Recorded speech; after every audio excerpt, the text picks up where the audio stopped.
Esta pregunta es importante en primer lugar porque ha caído en el examen MIR y aparte porque nos piden cosas que debemos conocer. Es muy importante que tengamos claros varios conceptos. Lo primero es un caso clínico. Siempre que tengáis un caso clínico debéis intentar resumirlo de la mejor manera posible.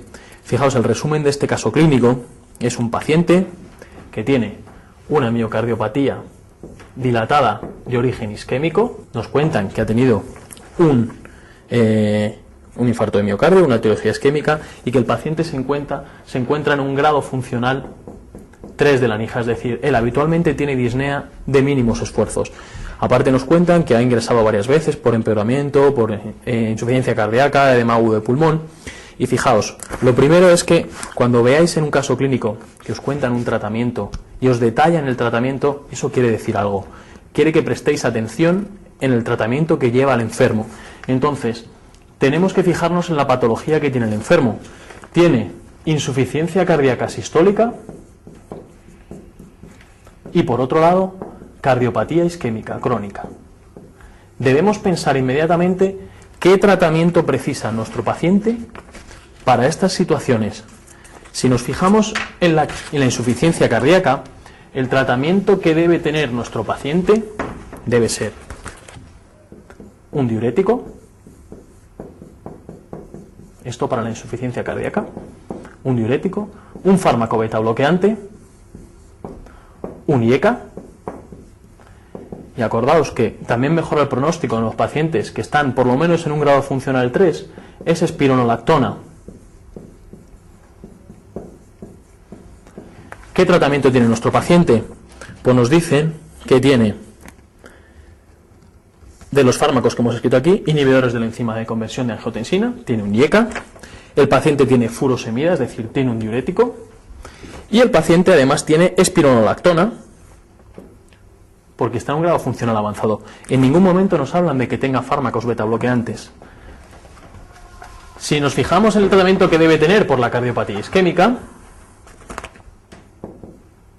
el paciente debe tener un antiagregante que de elección es la aspirina, debe tener un fármaco beta bloqueante, debe tener un IECA y debe tener una estatina. De los fármacos que nos dicen y que tenemos aquí, el paciente tiene IECAs, aparte tiene aspirina, y no nos cuentan ni que tenga una estatina ni que tenga un fármaco beta bloqueante. Por lo tanto, estamos viendo que nos faltan para la insuficiencia cardíaca y para la cardiopatía isquémica los fármacos beta bloqueantes. Entonces debemos pensar que habrá a lo mejor algún motivo por el cual el paciente no los toma. Y fijaos, llega a la consulta y el paciente tiene una frecuencia cardíaca de 70, no tiene disnea, es decir, el paciente está en su situación normal.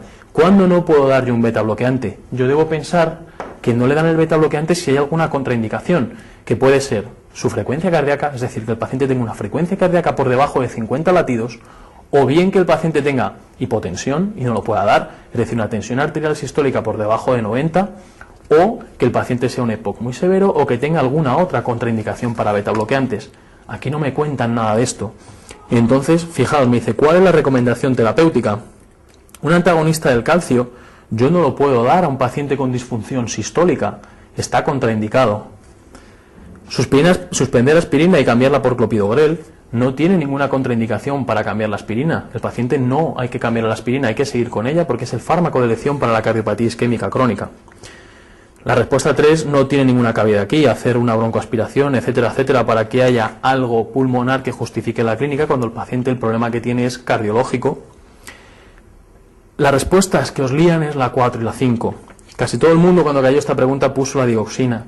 Pensar que la digoxina es un fármaco que se suele asociar en pacientes con disfunción ventricular, disfunción sistólica, cuando están en un grado funcional malo, pero cuando están tratados correctamente. Es decir, una vez que tenemos al paciente con betabloqueantes, con IECA, con espironolactona, con diuréticos y sigue con síntomas, la digoxina por su efecto inotrópico va a hacer que mejoren los pacientes. Pero no olvidéis que la digoxina no mejora el pronóstico en los pacientes con insuficiencia cardíaca. Por tanto, la respuesta, la correcta, es iniciar los betabloqueantes de manera gradual. Siempre los damos a dosis muy bajitas y posteriormente se va aumentando en función de la tolerancia del paciente al fármaco.